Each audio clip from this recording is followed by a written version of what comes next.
i7 ગુજરાતનો અવાજ। નમસ્કાર દર્શક મિત્રો, i7 ન્યૂઝ ગુજરાતીની સાથે હું છું આપની સાથે પાયલ બામભણિયા। તો જોઈએ આજના મહત્વના સમાચાર।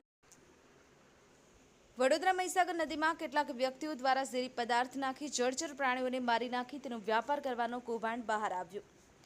પ્રવાહી દવા નાખી અને જળચર જીવો જેવા કે ઝીંગા માછલીને મારી તેને બજારમાં વેચી નાણાં કમાવાનું સાધન બનાવવામાં આવ્યું છે। પવિત્ર મહીસાગર નદીમાં ઝેરી દવા નાખી અને જળચર જીવોને તો ખલાસ કરી રહ્યા છે, સાથે સાથે આ પીવાનું પાણી આણંદ અને વડોદરામાં પણ આવી રહ્યું છે। ત્યારે આવા ઝેરી પાણી પીવાથી શરીરને અનેક નુકસાન થવાની અને શારીરિક નુકસાન થવાની સંભાવનાઓ છે। જો આ ઝેરી પ્રવાહી દવાવાળું પાણી પીવામાં આવી જાય તો મરણ થાય તો જવાબદાર કોણ?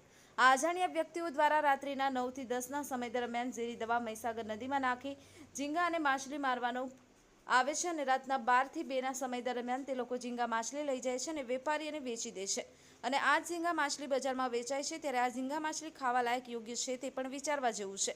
બીજી બાજુ 2 વાગ્યા પછીના જે પણ ઝીંગા માછલી મરેલી હોય છે તે નદીમાં તરતા રહે છે અને ત્યાં સ્થાનિક લોકો આ ઝીંગા માછલી લઈ જાય છે અને ખાવામાં ઉપયોગમાં લે છે।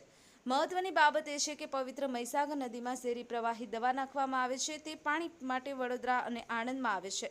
ત્યારે આ ઝેરી દવાવાળું પાણી નાગરિકોના આરોગ્ય અને જીવ માટે જોખમ છે તેવું દેખાઈ રહ્યું છે કે પવિત્ર મહીસાગર નદીમાં છેલ્લા 1 મહિનામાં 3 થી 4 વખત આ રીતના ઝેરી દવા નાખી અને ઝીંગા માછલી પકડવાનું કૌભાંડ ચાલી રહ્યું હોવાનું સામાજિક કાર્યકર દ્વારા આક્ષેપો કરવામાં આવી રહ્યા છે। Bureau chief Narendra Sharma, i7 news Gujarati, Anand. Vadodara અને આણંદના મધ્યમાંથી પસાર થતી આ મહીસાગર નદી છે।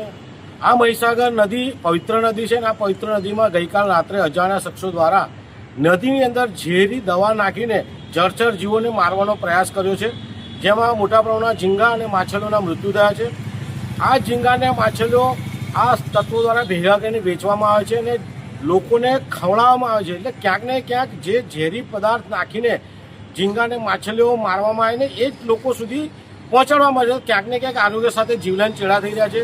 બીજી બાજુ જે સવારે માછલીઓ જે પડી રહ્યો છે, ઝીંગા પડ્યા છે, એ ગ્રામજનો લઈ જતા હોય છે અને ખાતા હોય છે, તો ક્યાંક ને ક્યાંક આરોગ્ય સાથે જીવલેણ ચેડા થઈ રહ્યા છે।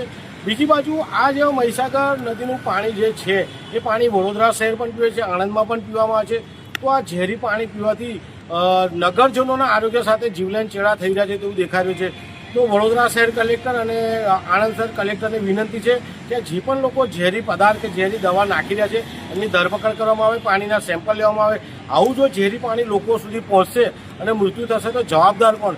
જેથી કરીને આવા અસામાજિક તત્વો જે લોકો દવા નાખી રહ્યા છે એમની ધરપકડ કરવામાં આવે, કાયદેસરની કાર્યવાહી કરવામાં આવે તેવી અમારી માંગ છે।